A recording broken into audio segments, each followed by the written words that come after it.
Welcome, everyone, to the deep dive. We usually think solar panels, they need bright, clear skies to work best.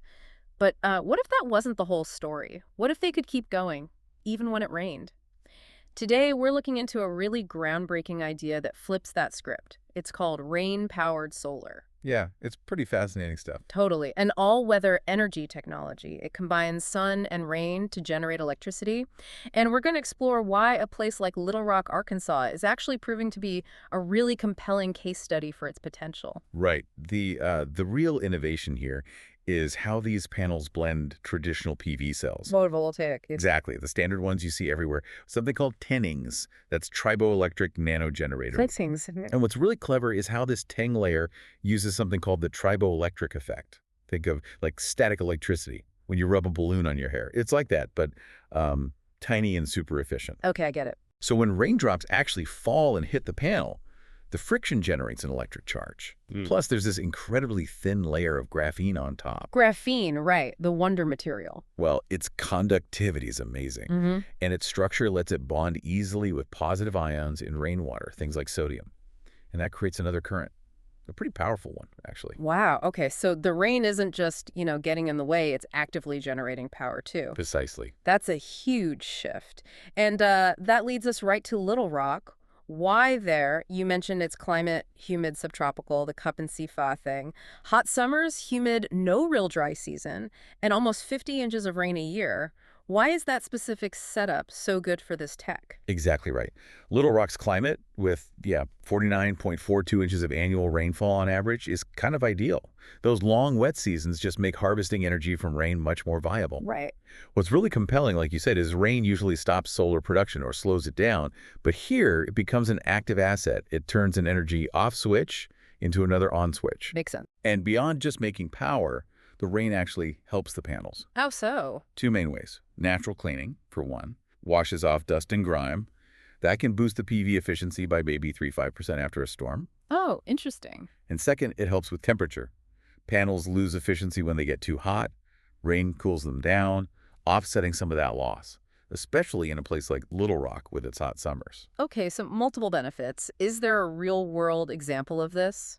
Yes, absolutely. The Little Rock Water Reclamation Authority, LRWRA, they deployed a solar array using this kind of thinking just last year in 2023.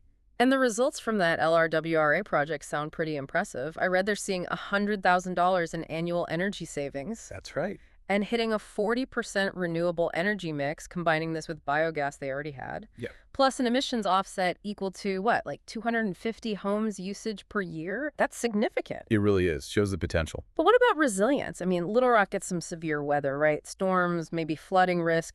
How did they build this system to handle that? That's a really crucial point for any infrastructure project like this. Reliability is key. The LRWRA system, it has fully waterproof connectors naturally. The panels themselves are tilt-mounted, which helps with water runoff and mitigates some flood risk if the ground gets waterlogged. Okay. And importantly, they integrated battery storage.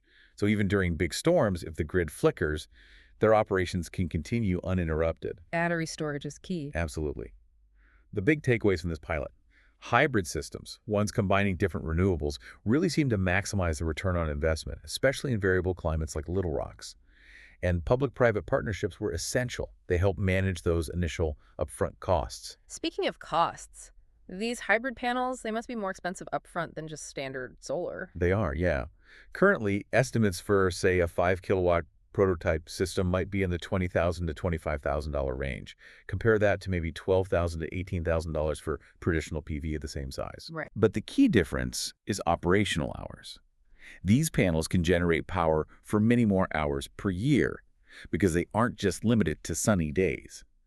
So the payback calculation changes. Okay, so potentially a better long-term value, especially for certain users.